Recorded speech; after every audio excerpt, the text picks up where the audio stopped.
So today we're hosting Felice Beneduce, who is Senior Lecturer of Italian at the Department of Italian, and who today will be talking a little bit about subtitling, closed captioning, and doing that work within the context of foreign language classroom, Italian specifically, and to be a little bit more precise, even within the context of advanced Italian proficiency classes. Thanks again for coming.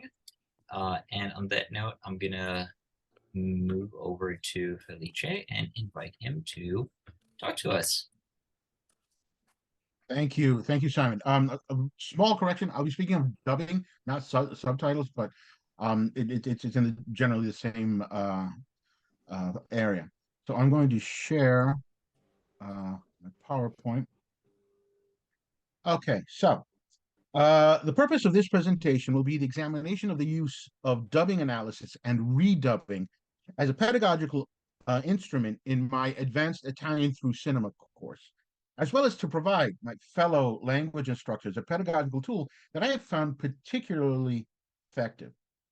The study of cultural fluidity and the hybridity that dubbing represents constitutes in my courses the basis for a contextualized review of advanced grammatical functions, as well as the presentation of aspects of Italian culture which dubbing brings to the forefront. This is particularly true in Italy, which has historically promoted dubbing over subtitling in cinema and television, thereby introducing the national characteristics through what Chiara Ferrari,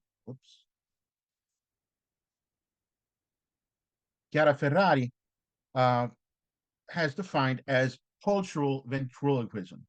The title of Ferrari's book is very interesting. She was a fan of The Nanny, and she only watched it in Italian. And in Italian, there was no reference to Fran Drescher's Jewishness. So when she learned that Fran Drescher in the series was Jewish, she was stunned, and that led to the title of her book.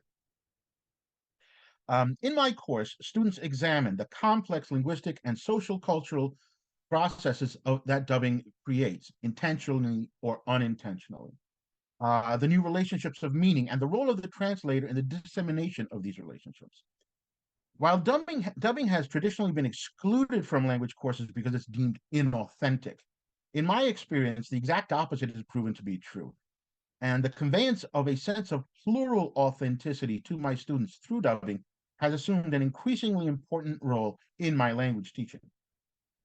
The fundamental premise of my Italian through cinema syllabus is a focus on the creation of language through the creation of cinema, centered on several group projects distributed throughout the semester. And of these, two revolve around dubbing. The introduction to dubbing takes place as a preliminary in-class discussion regarding the students' opinions on the topic. I start by asking my students if they prefer dubbed or subtitled films and the reasons for their choice. Invariably, a preference emerges for subtitles, which afford the students the possibility to enjoy the film in the original language. I then present to the class two sets of non-Italian actors who are dubbed into Italian. The students view the same scene twice, first in the actor's original voice and then the dubbed version. The first group is comprised of French actors who appear dubbed in Italian films. And these I call soft comparisons, since most students aren't familiar with these actors and can therefore concentrate on the differences between the voices. We have, for example, Fernandel in Don Camillo, Jean-Louis Trintignant in Il Sorpasso, and Philippe Noiret in Nuova Cinema Paradiso. With Don Camillo and Alfredo, the character of Philippe Noiret, Noiret, these characters are also conducive to a discussion about the regional accents in dubbing, which is a theme that will return later on. Subsequently, I show my students what I call shock comparisons, shock effects, or the presentation of iconic scenes or actors from English-speaking films with which the students are typically familiar, alongside their Italian dubbed counterparts. My selections in this group include John Wayne from The Searchers, the I Am Your Father scene from Star Wars Episode 4, A New Hope. And this scene is also interesting because it's conducive to a discussion on the impositions of cultural factors on translation and in dubbing. For example, the decision to rename Darth Vader into Darth Fener, dictated by the resemblance of the original name with the word vater in Italian, which means toilet. Finally, I show the Bridge of Khazad-dûm scene from The Lord of the Rings, The Fellowship of the Rings. The immediate reaction of the dub scenes in this second group is always laughter, which leads to a discussion of the reasons that underlay this laughter and the characteristic of dubbing to undermine expectations. The examination of these scenes represents the first approach of my students towards the comparative analyses which they will have to present for their midterm projects. The class then examines some of the more intriguing aspects of Italian dubbing from the 1930s to the 1950s. A feature of this period analyzed in class is the need to adapt or domesticate American films to an Italian context, which at times led to questionable translation choices. For example, the decision to Italianize the names of characters. For instance, in Father of the Bride, director is Vincent Minnelli from 1950, Spencer Tracy's character, Stanley, becomes Sandro in Italian, whilst Elizabeth Taylor's character, Kay, becomes Carla. I also introduced the socio-linguistic complexities which emerge when the original presents a variety of non-standard language jargons, registers, or varieties of colloquialisms that refer to particular characters or social strata. A markedly deplorable example is represented by the dubbing of African American English in the case of Mammy in Gone with the Wind. When the film was first dubbed into Italian in 1950, all of the African American actors spoke in a heavily accented, ungrammatical Italian of limited vocabulary, with all verbs in the infinitive. An instance of overt racism, which was only rectified in 1977 when the film was redubbed with non-white actors speaking standard Italian. Finally, I present to the class examples of exceptionally ingenious solutions in dubbing multilingual pieces, meaning scenes in which instances of bilingualism or plurilingualism emerge. I explain to my students that in these cases, dialogue writers may adopt different strategies, the first of which is to leave the foreign piece unchanged, either with or without subtitles. Clearly, this is not a viable option when the foreign language of the original coincides with the target language of the dubbing. I show to my students such an example of difficulties of dubbing taken from Roberto Benigni's La Vita è Bella, specifically the scene in which Benigni translates the orders of the German soldiers to the newcomers to the Lager dormitory. The version of the film dubbed into German had to resort to the artifice of leaving the Italian voice of Benigni, which in the rest of the film is dubbed, and subtitling this scene in German. Only in this way could the spectator grasp the comic discrepancy between the original orders and the translation made by the protagonists of the film.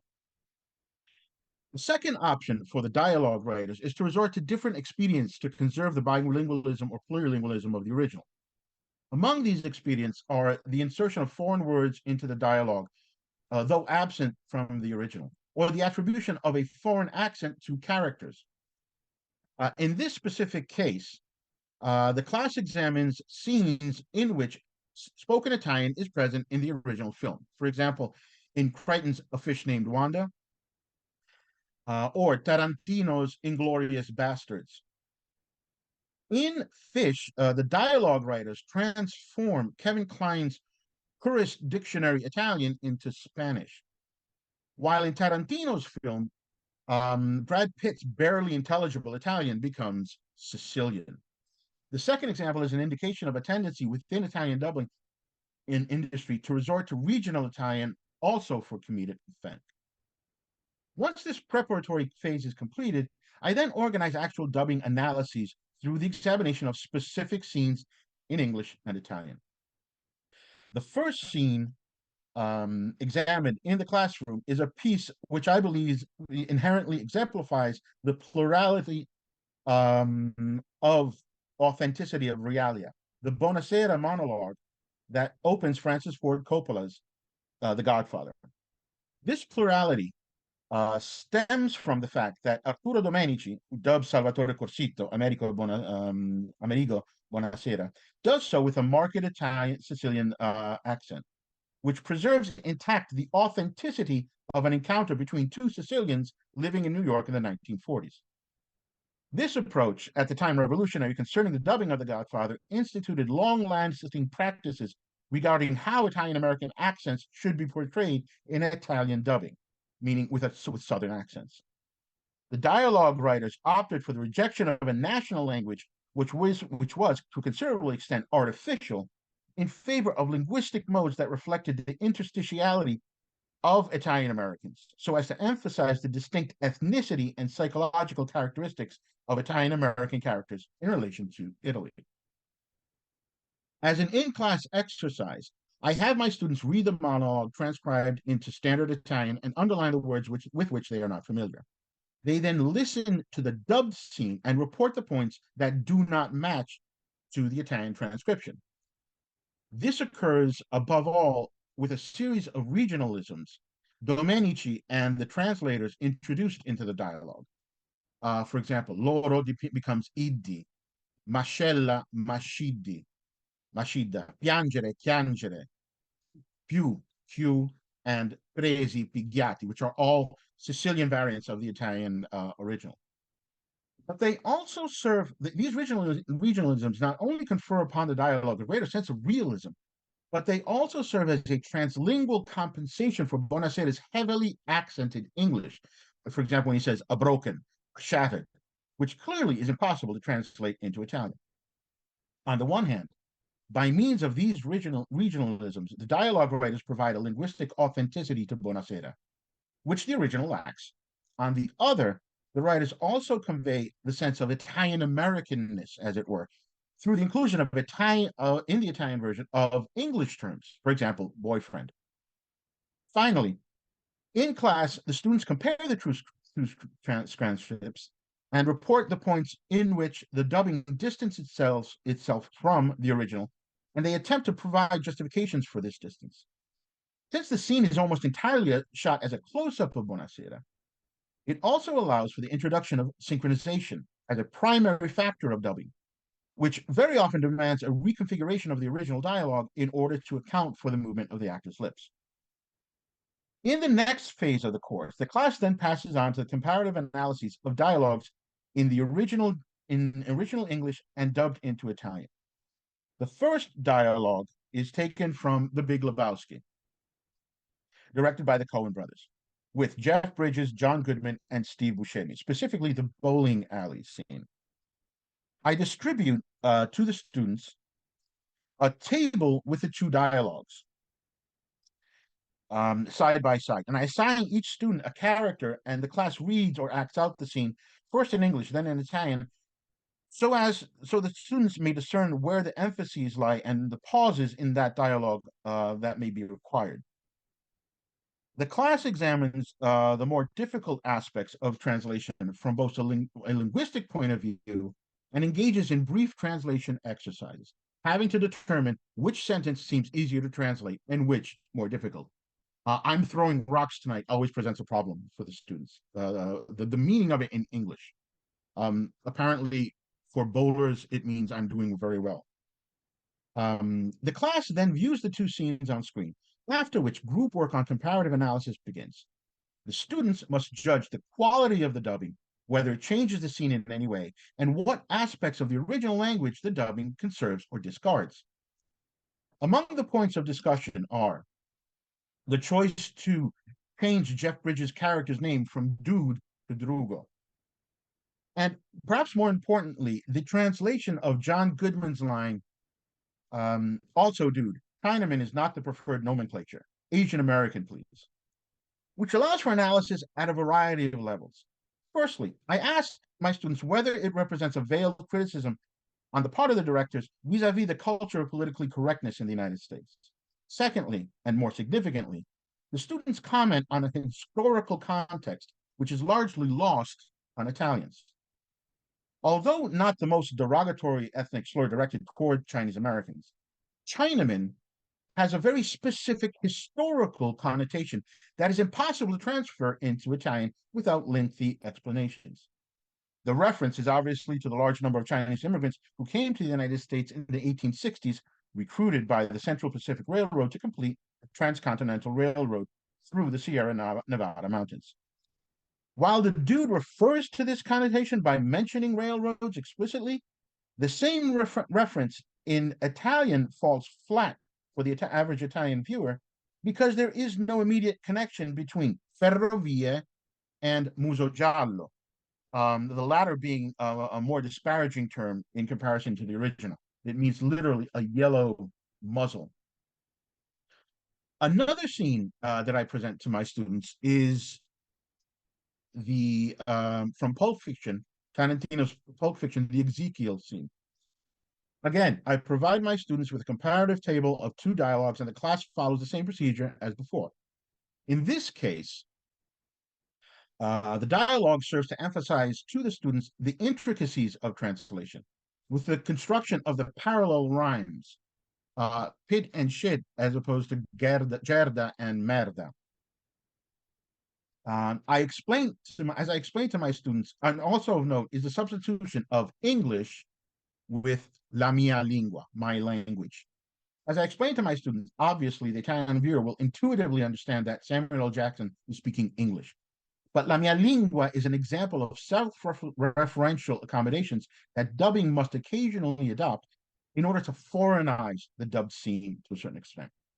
Lastly, I point out to my students the Protestant Baptist preacher tone that Jackson has in the piece, which is lacking from Italian culture, but with which many Italians are familiar as a consequence of a decades-long exposure to American cinema.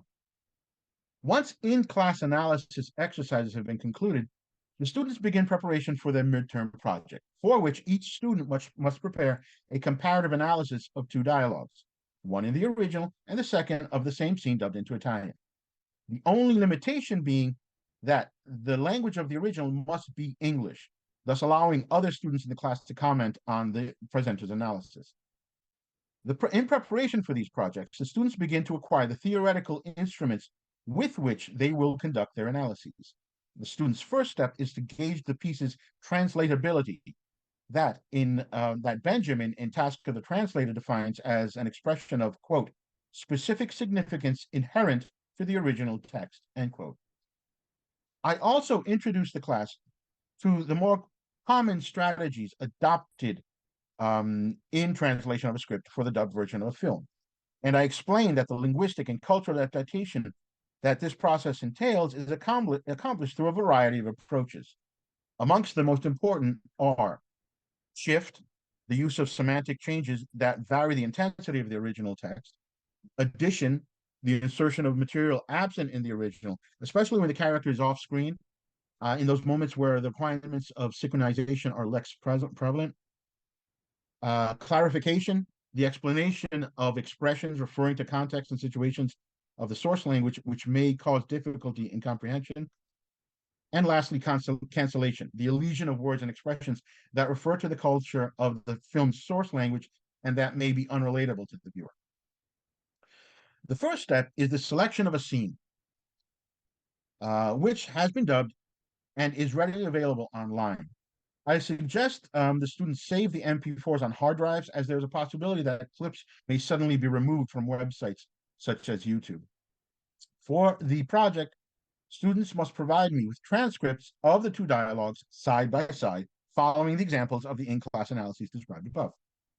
Purpose of this is to ensure the correct transcription of the Italian, which until quite recently, students had to transcribe manually. Over the last few years, scripts have become much more readily available online. In their oral presentation, students present both scenes to the class and critically analyze the quality of the translation and the dubbing, keeping in mind linguistic and cultural aspects of translation. strategies adopted by the dialogue writers, and the synchronization. In their analyses, students must determine whether the translator has successfully achieved the adaptation of a text which connects two disparate cultures, even though the original may be substantially modified in order to convey corresponding responses in the target language observer. The dubbing analysis project thus engages students on a variety of levels. Firstly, it introduces them to the art of translation, thereby dismantling stereotypes which have very often been associated with it in language teaching. Secondly, the examination of the translated material helps to improve the lexical and grammatical abilities of the students. The comparative analysis is also conducive to a reflection on metalinguistics. For example, the extent to which the constraints of labial synchronization impose limits on the choices of the translator, the adaptation of subtle implications in certain modes of speech and accents. Regarding the presentation of non-standard accents, I present the in class a further instance of this tendency with clips taken from The Simpsons, in which groundskeeper Willie is dubbed with a Sardinian accent, Reverend Lovejoy with Calabrese, and Carl with Venetian. In order to convey the differences of pronunciation, I provide students with extracts of The Simpsons lines, after which they hear the characters enunciate those lines. These analyses consent the introduction of Italian accents with which the students may be unfamiliar, obliging them to face ambiguity and construct meaning from this new accent.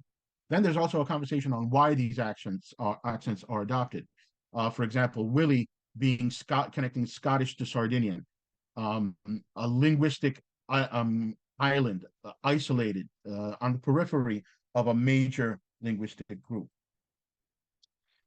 The project also introduces the student to problems created in translation by culture-bound terms, difficulties which arise precisely because these terms have no equivalence in the target language cultural system.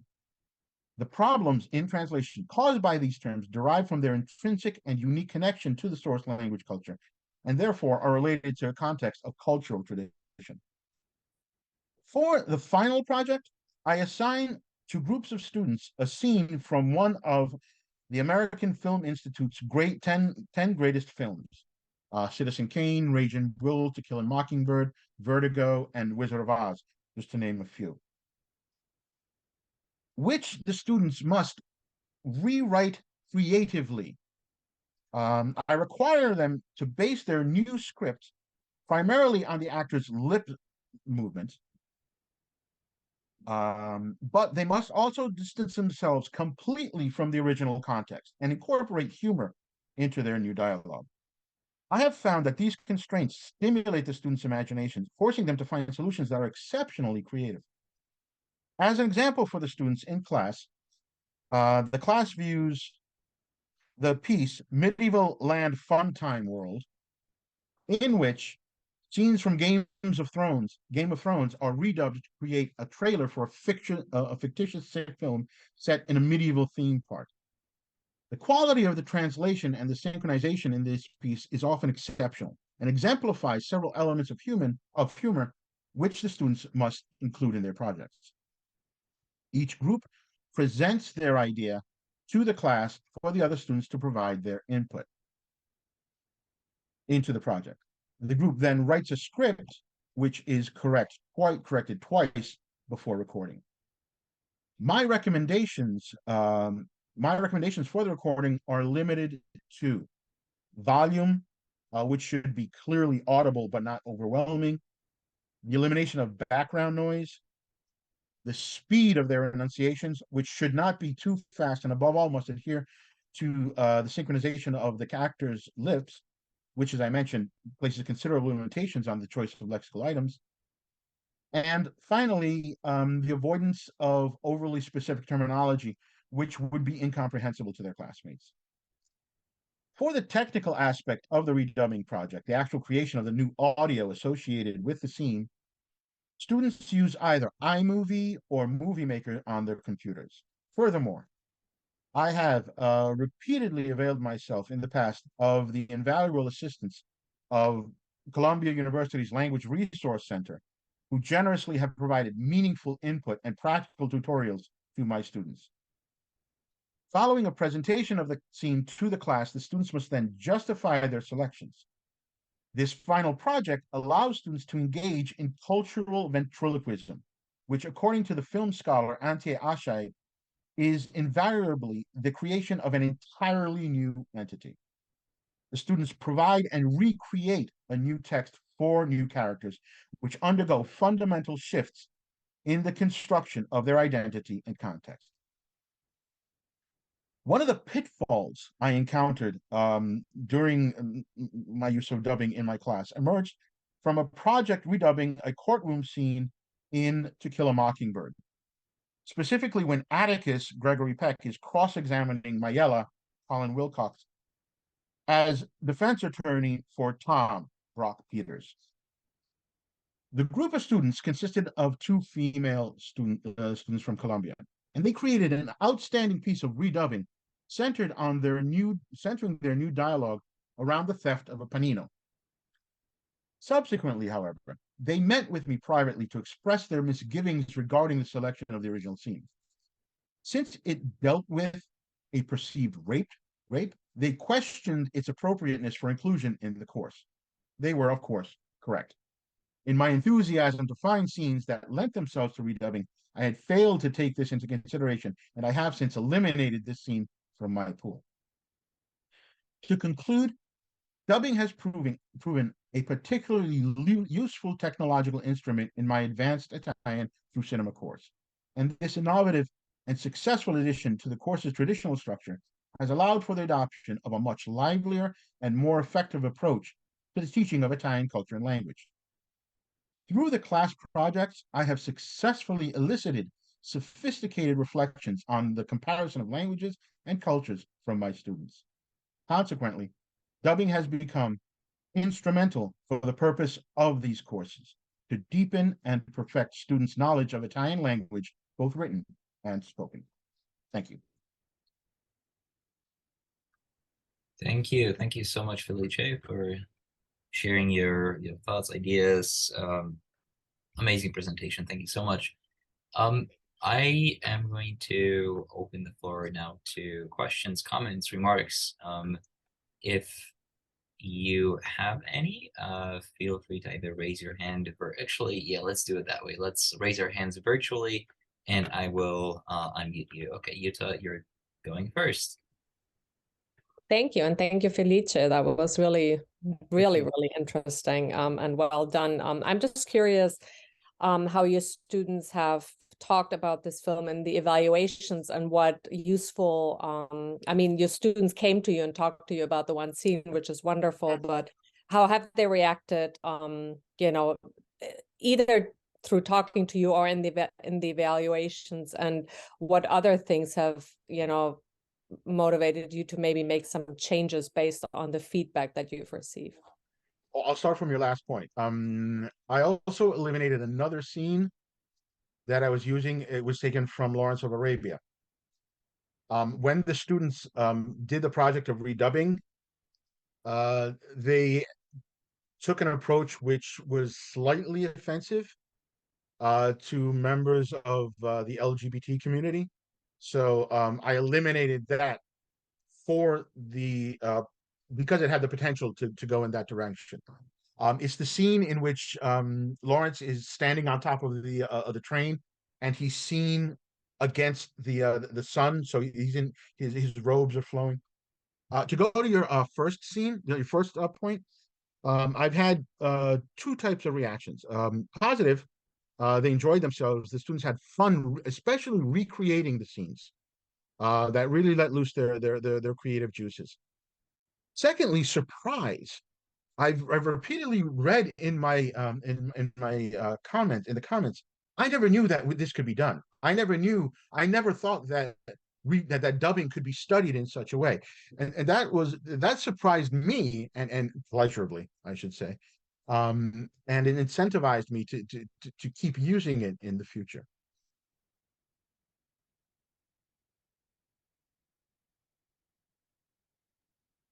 Thank you. Oh, thank you. Thank you. Um, Loli has a question in chat. I think we were both pointing at the same Cool. thing. um, so it's how long does it take for them to do the activity? Do they do it in class? It's a mixture. Um, Again, I introduced them to the art, if you will, of dubbing analysis in class. So we do all of those scenes together, taken from Tarantino, taken from the Coen brothers. And we spend quite a bit of time doing this together until I'm certain that they understand the procedures of analysis. Then it's a fairly long process from for the redubbing, between 3 to 4 weeks, because they have to select the scene, they have to write a script, they have to submit it to me to have it corrected, and then they have to redo the dubbing and then present it to the class. So since it's a class that only meets twice a week, at the very least, the redubbing scene takes between 3 to 4 weeks.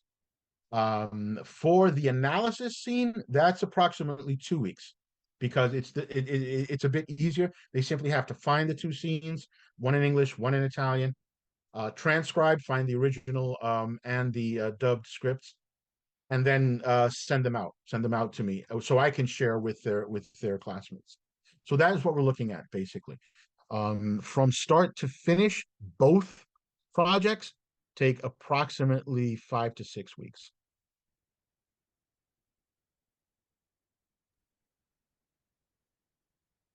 Okay, Lily, I hope that answers your question. I think Pascal is next.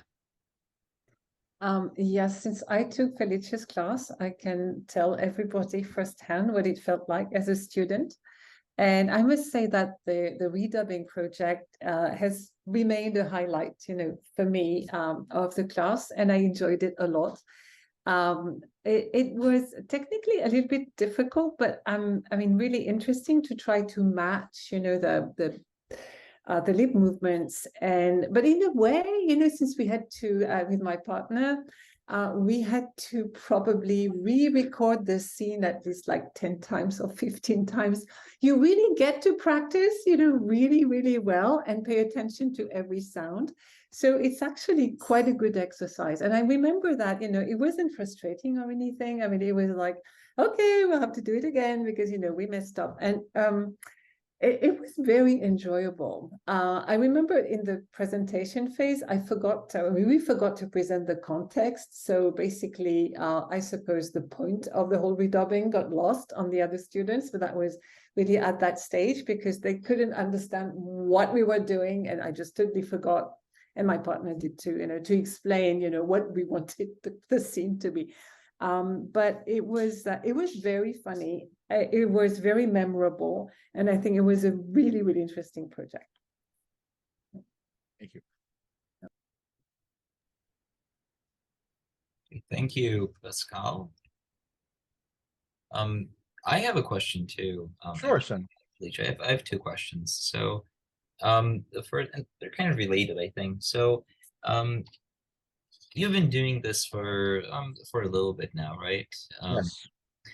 I was wondering, with chain things going in and out of fashion, new genres emerging, some genres being retiring, if you notice that there has been a change in the kind of scenes and materials that your students have been submitting for these projects, and if you could maybe comment on that change a little bit. Sure.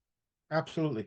I have to admit they surprised me with their choices, because being an old fuddy and a cinema buff myself, they come up, they sometimes choose very interesting scenes from films that are not extremely recent, classics of American cinema, or Anglophone cinema, I should say.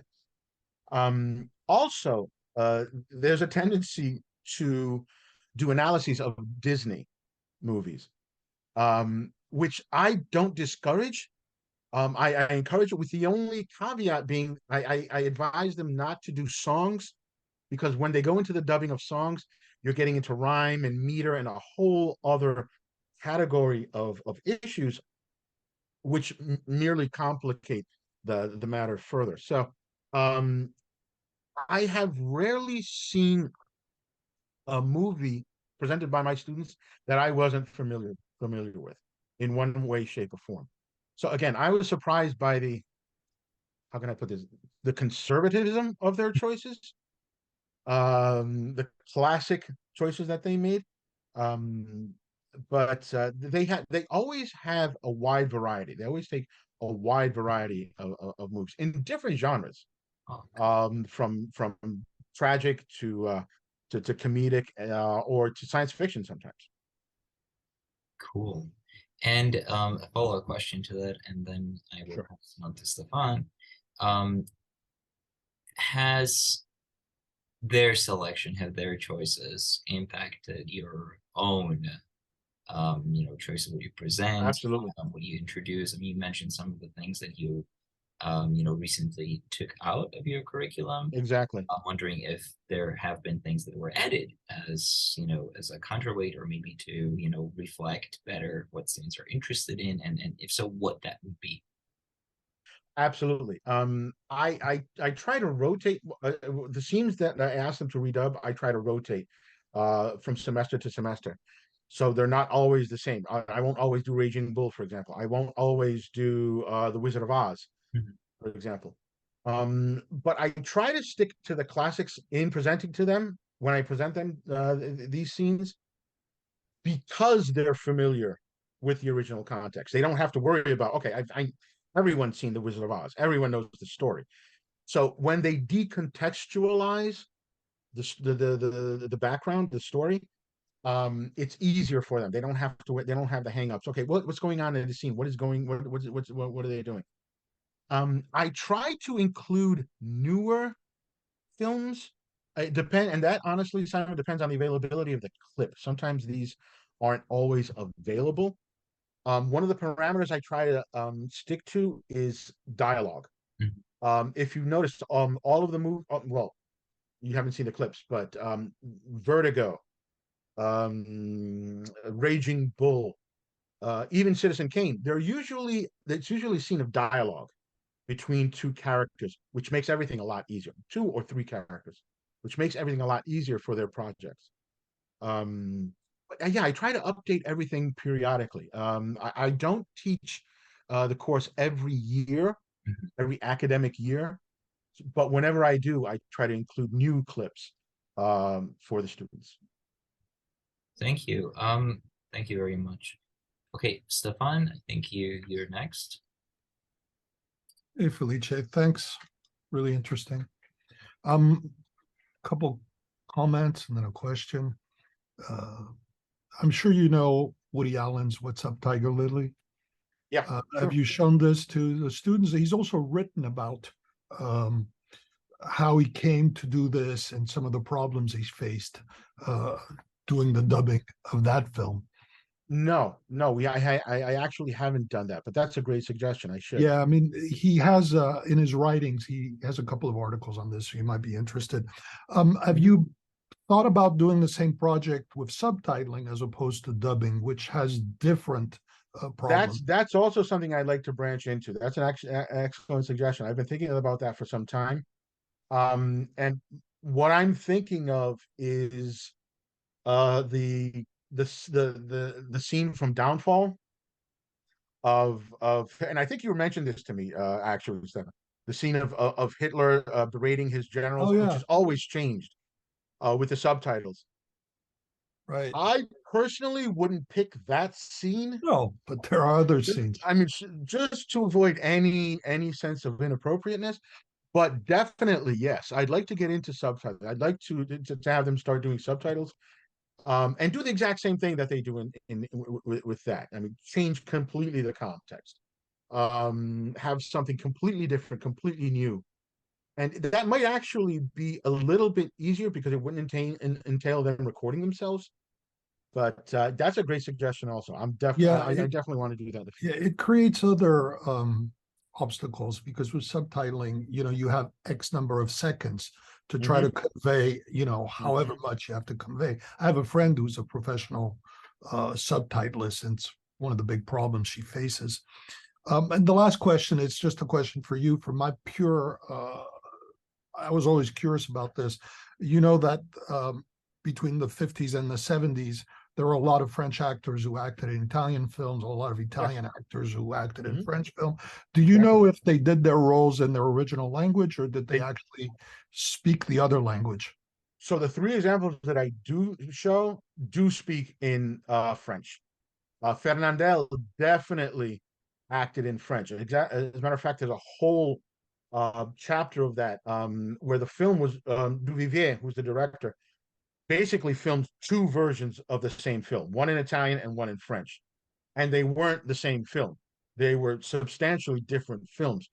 And Gino Cervi, who played Pepone in the original film, had to speak in French, and all the other characters spoke in French also. There were a wealth of French actors in all of the movies, in all of the films, all of Duvivier's films.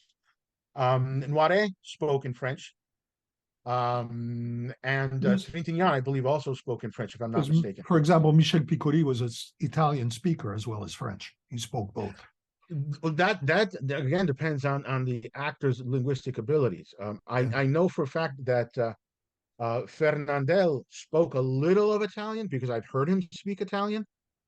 I don't think he had the linguistic ability to do an entire film in Italian. I think that would have been beyond him, linguistically speaking. But he did definitely speak Italian. He did definitely speak Italian. I'm not sure about Noiret, and actually Noiret did another movie, which is well, amongst the many, Amici Miei, which is a 1970s movie, again in Italy with Italian actors. And he may have spoken a bit of Italian, but with him, I'm not entirely certain. Thank you. You're very welcome.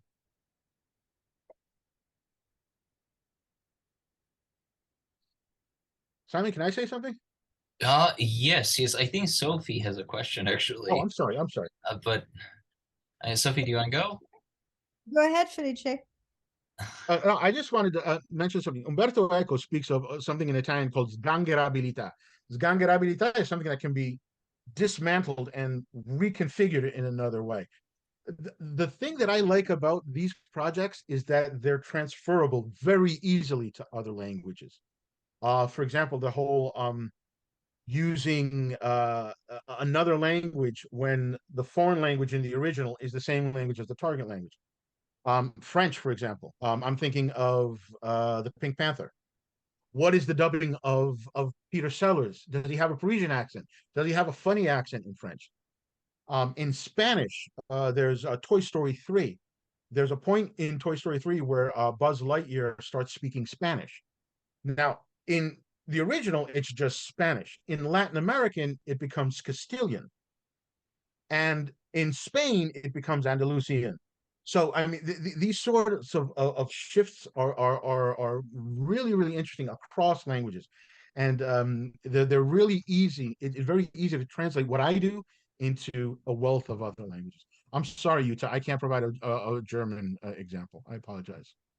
That's okay. It's funny though, you know, dubbing is such a big industry in Europe, really, right? And voice acting here is animated movies mostly, but in Germany, when I grew up, John Wayne had one voice only, and when I heard his real voice, I laughed. You know, I'm like, yeah, that sounds funny because it was a different time. Now it's the other way around, but it's just really interesting, you know, that Europeans, and I think a lot of European countries do it, you know, that they choose dubbing over subtitles, and that it has evolved into this industry, and that, you know, I associate voices with American actors in particular, and they are German voices. So, and then I'll let Sophie talk. I'm sorry, Sophie.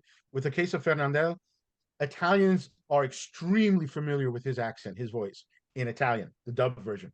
If they were to hear the original, I highly doubt they would recognize the voice. They would connect that voice to Don Camillo. It's very, very unlikely, unless they saw the film in French.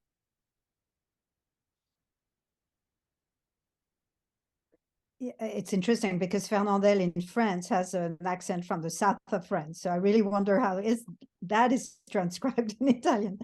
It was impossible. He had a very, very thick accent from Emilia Romagna, the Bologna area. extremely thick. His dubber had this accent, but that's impossible to convey that sort of accent. Right. So I was going to say this. It would be tough to find as many dubbed movies in French because maybe, you know, when I was young, yes, foreign movies were dubbed a lot, but now mostly in cinemas, it's only Disney movies, you know, movies for kids because they don't know how to read yet, right? When they're the very little one. So, but you know, other movies for more adult audience now it's VO, you know, original version, you know, it's not dubbed. But what I do in my translation class is work more on subtitles, or also what I've found interesting is cartoons or graphic novels. I don't know how to say dessin animé, not dessin animé, bande dessinée. For example, I like to show Asterix in Britain. So it's because the challenge is how you translate in French British and make it sound like these people have or British and not French, you know. And so I have my students try to, you know, figure out what term, what expression would be super British, and we always get a kick out of it. So these are other ideas but I loved your presentation. It's so rich, it's so fascinating. I'd love to do that. Pascal was lucky. Thinking of Asterix, I actually show Asterix in my class. Julius Caesar invariably has this incredibly thick Roman accent. And that goes back to what I was saying before. I mean, it's a way to introduce. I mean, when our students go abroad, they're going to hear the standard language, but they're also going to hear accented language. Any student who lands in Rome is going to hear Roman. So it's my way of introducing this Roman accent to the students, and the association is immediate. Oh, it's Julius Caesar. He's Roman. Of course, he's going to have a Roman accent. But it's great that you mentioned that, because that's one of the things I enjoy doing in my class.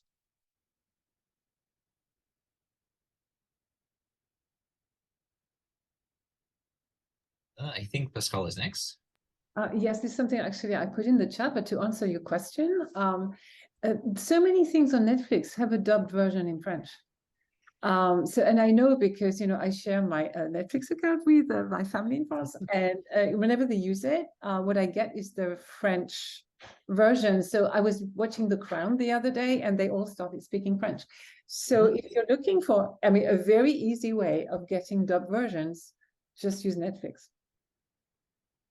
There are actually a couple of good Italian series on Netflix, which also help. I mean, going back to what Stefan was saying with the subtitles, the students get an idea of hearing the language and reading the subtitles and getting an idea of the discrepancies that exist, if there are any. Don Camillo had no accent in German. Wow, Yuta, that surprises me. That really surprises me. His voice is so iconic in Italy.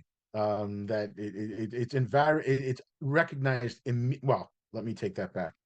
Amongst people of a certain age, his voice is recognized immediately. Amongst the younger generations, I'm not that sure. But it's memorable to me too, but only because I used to watch it when I was young, you know, but it's unaccented, funnily enough. So really? I didn't know that. Gino Cervi has a southern, but that Gino Cervi, that's his actual voice, or is he dubbed? I'm sure. No, I think it's a German voice. Oh, in French, he sounded totally French, so I'm pretty sure, unless he spoke French. No, you can see that his mouth is moving differently when he speaks. Because German Gino Cervi does speak French in certain scenes of the movie. I'm not sure if Olivier kept his voice. Native, you know, he sounded native. So I mean, if he was, he was dubbed by. But actually, the thing is, you know, when you watch Don Camillo in French, you have the impression that everybody speaks French. I mean, and the French are not known for the quality of their dubbing. So if you say that Duvivier was filming the film, you know, in both languages, so maybe he had different actors in the French version. He actually preferred. He had a preference for French actors. There are many French actors in the first and second movie, native speakers, I would imagine, because I can, as Yuta was saying, if you see them in the Italian version, you can tell that they're speaking French. You Okay. can, I know for a fact that some of them were French. Sylvain was one. I don't know if I'm pronouncing that correctly. He had it was an actress, a very young actress in the first movie who had just one name. Sylvain, perhaps. I don't know if I'm saying that right, but she was one of the youngsters in the first movie, and she was French. Okay.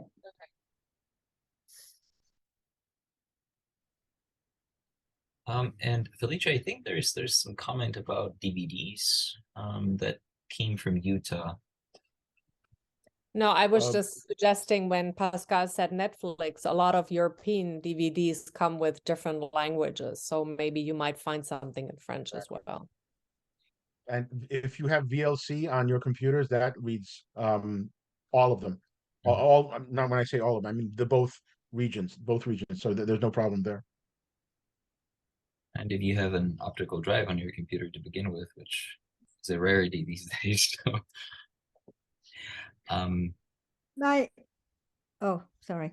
No, go No, ahead. go Go on. ahead. Absolutely, go ahead. No, I was thinking, I was learning Italian this summer, and I wanted to watch Sofia Loren and Mastroianni movies.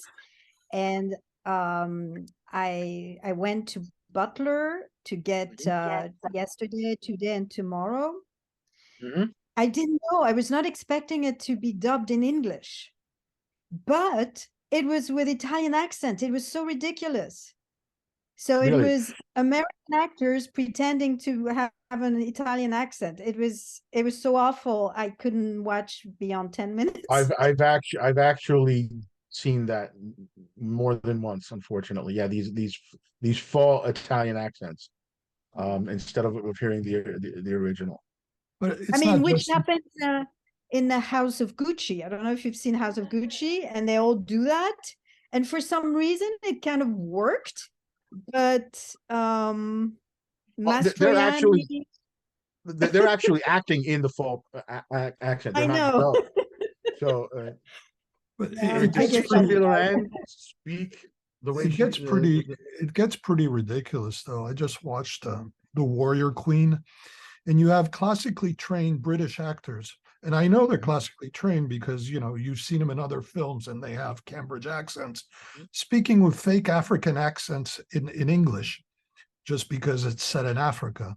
I mean, it's fairly ridiculous at some point. But I was going to say, Felice, you've inspired me. I think tonight I will watch Rocco and His Brothers, another wonderful film with French actors. Okay, so you have to watch it in the original. Be careful. There's going to be heavily accented acting there, because of the brothers all come from the south when they move north, and there'll be that contrast in the accents.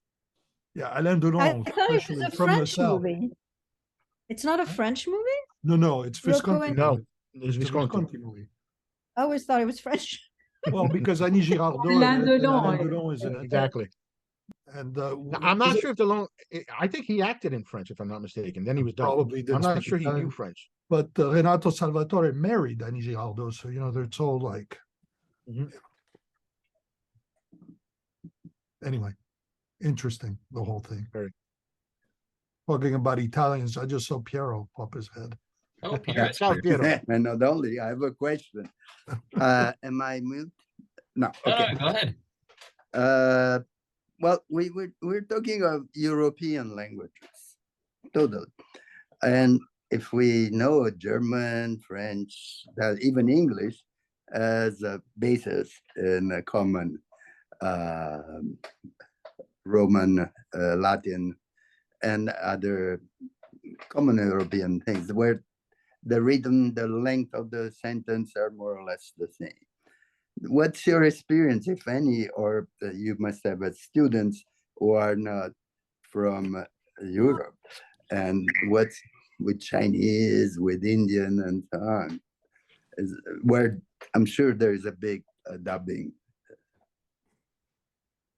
Absolutely, absolutely. I always when I have a foreign student, I always or a student from another country, I always ask them about this. This. Um, there are countries where the dubbing is very, very strong, such as in Italy, where it's extremely predominant, and others where it's less. So, one example is in the former Yugoslavia, where subtitles are much more common than dubbing. What I do, Piero, is I just give them a basic rubric. I tell them that a sentence, the same sentence in sentence in English will be 30% longer in Italian because of the approximately because of the syllable distribution, because of how Italian is structured. So when they do this dubbing exercise or they do the analyses, I ask them to keep that in mind, because sometimes you can't fit everything that an Italian can't fit everything that needs to be said into the enunciation of the English speaking actor. Oh, wait, you're in a meeting? So that's also a point that that I convey to my students. Keep this in mind. When you criticize, absolutely criticize, feel free to criticize, but when you notice that there's a discrepancy, sometimes it might be due to the fact that Italian has more syllables per sentence than English does, and you can't always cram that into a dubbing.